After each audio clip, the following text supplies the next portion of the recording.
नमस्कार दगड़ियों, स्वागत है आप सभी का मेरे YouTube channel the Kumaoni banker में।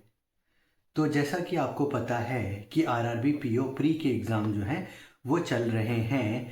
तो आज पहले दिन के एग्ज़ाम्स थे और कल फिर दूसरे दिन के एग्ज़ाम्स जो हैं वो होने वाले हैं।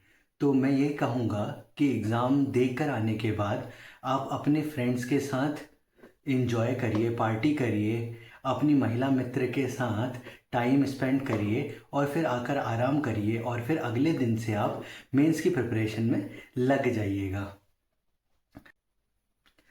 जैसा कि मैंने अपनी प्रीवियस वीडियो में बताया था कि मैंने आरआरबी पीओ मेंस में 9.5 मार्क्स अबव कट ऑफ जो है वो स्कोर किया था और काफ़ी लोगों ने मुझसे मेंस की स्ट्रेटजी पूछी थी। तो उन लोगों के लिए मैं ये मेंस की स्ट्रेटजी लेके आया हूँ कि मैंने कैसे प्रिपेयर किया था आरआरबी पीओ मेंस के लिए। तो मैं आपको ये बताऊंगा कि आपको कैसे और सारे सेक्शंस की प्रिपरेशन करनी है कि आप मैक्सिमम मार्क्स जो हैं वो स्कोर कर सकें आरआरबी पीओ मेंस में और इंटरव्यू के लिए आप सिलेक्ट हो सकें। कुछ लोग मेंस के मॉक को बहुत ज़्यादा वैल्यू देते हैं, पर मेरे अनुसार मॉक्स की उतनी वैल्यू नहीं है जितना आपका वीडियो से प्रैक्टिस करने की वैल्यू है मेंस में।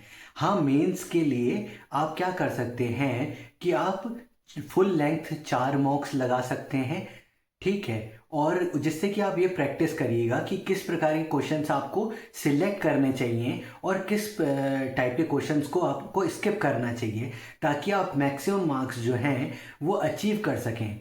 तो ये प्रैक्टिस जो है आप मॉक से कर सकते हैं। तो पूरे महीने में आप क्या करिएगा, हर हफ्ते में एक फुल लेंथ मॉक दीजिएगा मेंस का, जिससे कि आप ये सीखिएगा कि आपको कौन से क्वेश्चंस करने हैं और कौन से क्वेश्चंस जो हैं वो आपको स्किप कर लेने हैं। और इसी तरीके से क्वांट्स और रीजनिंग के सेक्शनल भी आप 4-4 मॉक्स दीजिए। मेरे अनुसार उतना काफ़ी है, क्योंकि जो लेवल का एग्ज़ाम आता है, एग्जैक्ट लेवल के कोई भी मॉक में आपको क्वेश्चंस देखने को नहीं मिलेंगे। तो इससे बढ़िया बेहतर यही है कि आप जो आपके एजुकेटर्स हैं उनकी वीडियोस से आप प्रैक्टिस करिए, क्योंकि उनके जो लेवल रहता है वो एग्जैक्ट एग्ज़ाम लेवल के आसपास ही रहता है। और जो मॉक्स का रहता है वो बहुत ज़्यादा कैलकुलेटिव होता है, जो कि कभी भी आपको एग्ज़ाम में देखने को नहीं मिलेगा। हाँ, इंग्लिश और हिंदी लैंग्वेज के जो आप मॉक्स हैं वो आप रोज़ दे सकते हैं।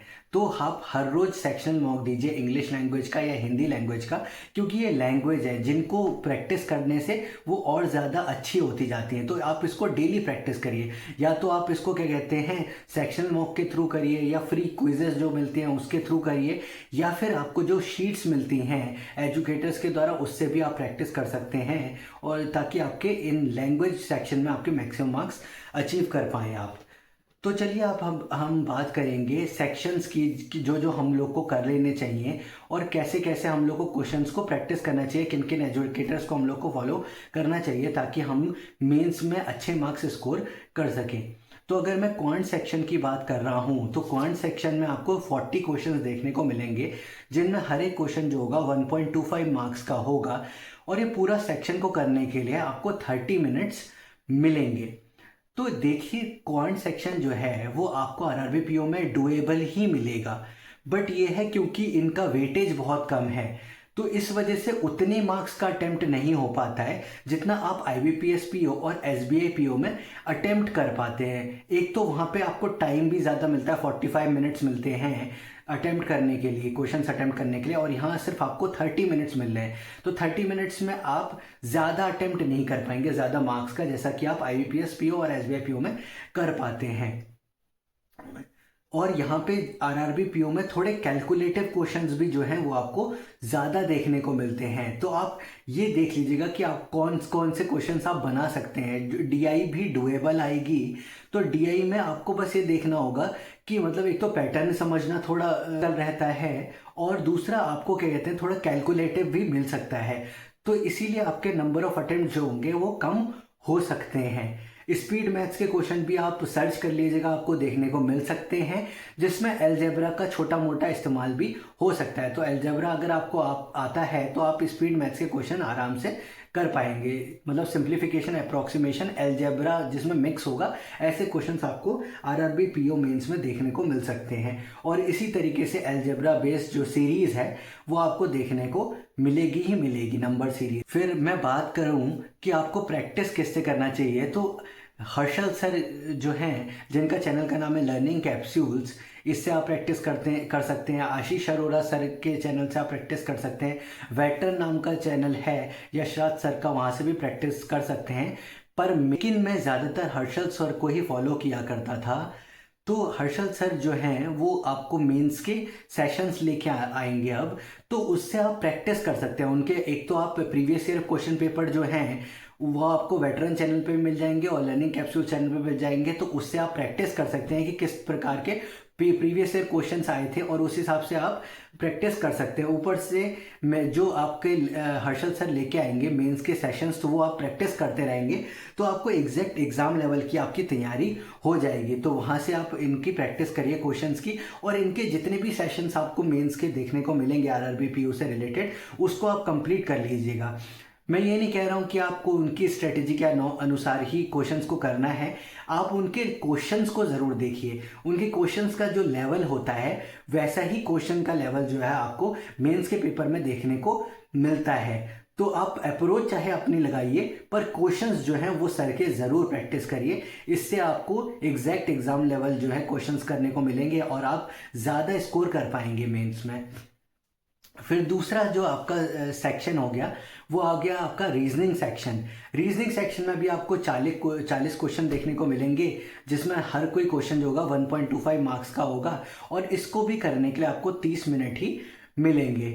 तो इसमें आरआरबी पीओ मेंस में भी जो पजल होती हैं वो काफ़ी डुएबल आती हैं। अगर जिस पर्सन ने आईबीपीएस पीओ मेंस दिया हो तो उसने देखा था कि किस लेवल की पजल्स आई थी, उससे भी इजी लेवल की आपको पजल देखने को मिलेंगी। बट ये यहाँ पे क्या होता है कि यहाँ पे जो वेटेज है मार्क्स का वो थोड़ा कम होता है, बस यही प्रॉब्लम होती है, और आपको 30 मिनट्स ही करने को मिलते हैं।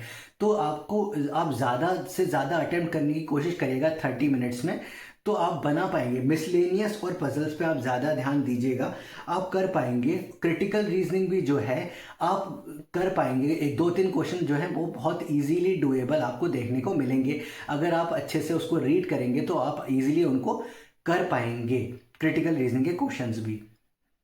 अब मैं बताऊं, वर्चुअस चैनल वाले ध्रुव सर से आप प्रैक्टिस कर सकते हैं। आर्ट ऑफ रीजनिंग चैनल वाले संजय सर से आप प्रैक्टिस कर सकते हैं, और पुनीत सर से भी आप प्रैक्टिस कर सकते हैं।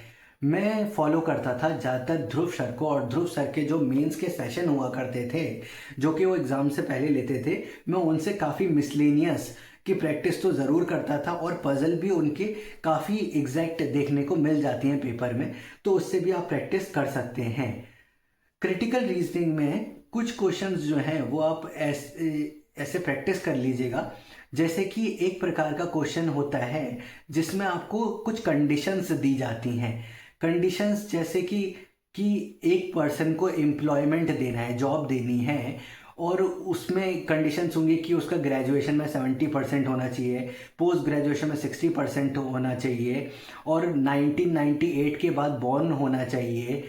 ठीक है, अगर पहली उसकी ग्रेजुएशन में 70% नहीं है तो फिर क्या कहते हैं, हम लोग कंपनी के एमडी हैं उससे पूछेंगे कि सलाह मशवरा करेंगे कि इसको लेना चाहिए या नहीं लेना चाहिए।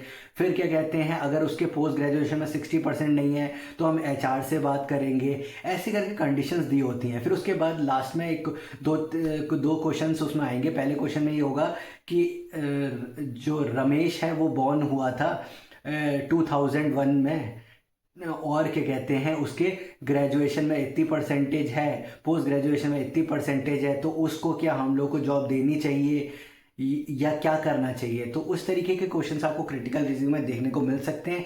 तो इस तरीके के क्वेश्चंस जो हैं काफ़ी लोग कराते नहीं हैं। आप एआई में सर्च करके, या अगर कोई करा रहा है तो वो क्वेश्चन भी आप प्रैक्टिस कर सकते हैं। ये क्वेश्चन आपको देखने को मिलेगा। ये आईबीपीएस क्लर्क के मेंस में भी देखने को मिल जाते हैं, और कभी कभी आरआरबी पीओ के मेंस में भी आपको देखने को मिल सकते हैं। फिर मैंने इंग्लिश और हिंदी लैंग्वेज के लिए आपको बोला कि आप डेली प्रैक्टिस करिए। न्यूज़पेपर रीडिंग हैबिट भी बहुत बढ़िया है, पर अगर आप सेक्शनल मॉक्स के थ्रू डेली प्रैक्टिस करेंगे या क्विजेज या शीट से करेंगे तो आप ज़्यादा अटेम्प्ट कर पाएंगे। ठीक है, लैंग्वेज एक ऐसी चीज़ है जिसको आप रोज़ प्रैक्टिस करेंगे तो उतनी ज़्यादा आपकी ये इम्प्रूव होगी। ठीक है, तो इंग्लिश में भी आपको 40 क्वेश्चंस देखने को मिलेंगे जिनमें हर किसी क्वेश्चन की वैल्यू 1 मार्क की होगी, और इसको करने के लिए भी आपको 30 मिनट्स मिलेंगे। ठीक है, तो ये तो आप आराम से अटेम्प्ट कर लेंगे, 34-35 तक आप अटेम्प्ट कर ही लेंगे अगर आपकी लैंग्वेज में कमांड है तो। फिर अगला सेक्शन हो गया जनरल अवेयरनेस का सेक्शन। तो जनरल अवेयरनेस के सेक्शन में भी आपको 40 क्वेश्चंस देखने को मिलेंगे जिसमें हर एक क्वेश्चन 1 मार्क का होगा, और इसको करने के लिए आपको सिर्फ 15 मिनट्स मिलेंगे। तो ये 15 मिनट्स बहुत अच्छे से यूटिलाइज करिएगा। कभी कभी क्या होता है कि लेंदी क्वेश्चंस या स्टेटमेंट बेस्ड क्वेश्चंस भी आ जाते हैं और हम एक ही क्वेश्चन पे बहुत ज़्यादा टाइम स्पेंड कर देते हैं, इसकी वजह से फिर हमको आगे के क्वेश्चंस देखने को भी नहीं मिल पाते हैं। तो आप ज़्यादा टाइम मत स्पेंड करिएगा एक ही क्वेश्चन पे, क्योंकि फिर आगे आके क्वेश्चन क्या पता ईजी आ जाए और फिर आप उनको अटेम्प्ट ही ना कर पाएँ। तो कोशिश करिएगा कि सारे 40 क्वेश्चन आप 15 मिनट्स में अटेम्प्ट कर लें। ठीक है, ऐसा वरना ऐसा लगता है कि सट्ट से टाइम बीत गया। आरआरबी पीओ के जनरल अवेयरनेस का सेक्शन जो है एकदम से बीत जाता है, क्योंकि ये सिर्फ 15 मिनट्स का होता है। अगर मैं एजुकेटर की बात करूं तो मैं कपिल काटपाल सर को फॉलो करता था। मेरे जीए में उतने अच्छे मार्क्स नहीं आते हैं, बट ये है कि सर की बैंकिंग अवेयरनेस जो वो पढ़ाते हैं मुझे बहुत अच्छा लगता है, उससे मुझे काफ़ी नॉलेज भी गेन हो जाती है, तो इसीलिए मैं उनको ही फॉलो करता था। आप जिन भी एजुकेटर को फॉलो करते हैं आप उनको अच्छे से फॉलो करिए और मैक्सिमम उन्हीं का कंटेंट बार बार रिवाइज करने की कोशिश करिए, क्योंकि हम अगर एक ही कंटेंट को बार बार एक ही शीट से हम बार बार पढ़ते हैं तो एक फोटोग्राफिक मेमोरी उस शीट की हमारे दिमाग में बन जाती है, तो हमें ज़्यादा समय तक वो चीज़ याद रहती है। तो आप किसी भी एजुकेटर को फॉलो कर सकते हैं, बट ये कोशिश करिए कि बार बार आप उन्हीं का कंटेंट जो है बार बार पढ़ें, ताकि आप मैक्सिमम मार्क्स जो हैं वो स्कोर कर पाएं। जनरल अवेयरनेस में मैं एक बात ये भी बताना चाहूँगा कि आप आरआरबी पीओ में नाबार्ड रिलेटेड न्यूज़ जो हैं, एग्रीकल्चर रिलेटेड न्यूज़ जो हैं, वो ज़रूर करके जाएं, क्योंकि इसमें ज़्यादातर एग्रीकल्चर रिलेटेड न्यूज़ और नाबार्ड रिलेटेड न्यूज़ आपको देखने को मिलेगी। और जो आपका मिनिमम सपोर्ट प्राइस जो है हर एक एग्रीकल्चर क्रॉप का, वो ज़रूर आप रट के जाएं, क्योंकि एक ना एक क्रॉप का एमएसपी तो वो पूछेगा ही पूछेगा। तो ये आपको हर साल देखने को मिलता है एक क्वेश्चन, तो ये आप जनरल अवेयरनेस सेक्शन में आप प्रैक्टिस कर लीजिएगा। अगर मैं अगले सेक्शन की बात करूं कंप्यूटर नॉलेज, तो इसमें भी आपको 40 क्वेश्चंस देखने को मिलेंगे, जिसमें हर क्वेश्चंस की जो वेटेज होगा वो सिर्फ 0.5 मार्क का होगा। तो ये पॉइंट आपको 20 नंबर का आपको देखने को मिलेगा। इसमें भी आपको 15 मिनट्स टाइम मिलेगा, और इसमें आप क्वेश्चंस करने के बाद काफ़ी खाली बैठे रहोगे। कंप्यूटर नॉलेज की प्रैक्टिस के लिए आप अरोरा एजुकेटर यूट्यूब चैनल को फॉलो कर सकते हैं, और वहाँ पे आप क्वेश्चंस की प्रैक्टिस कर सकते हैं। वो क्वेश्चंस की प्रैक्टिस से आपका जो ये पूरा कंप्यूटर नॉलेज का जो सेक्शन है वो पूरा का पूरा कंप्लीट हो जाएगा।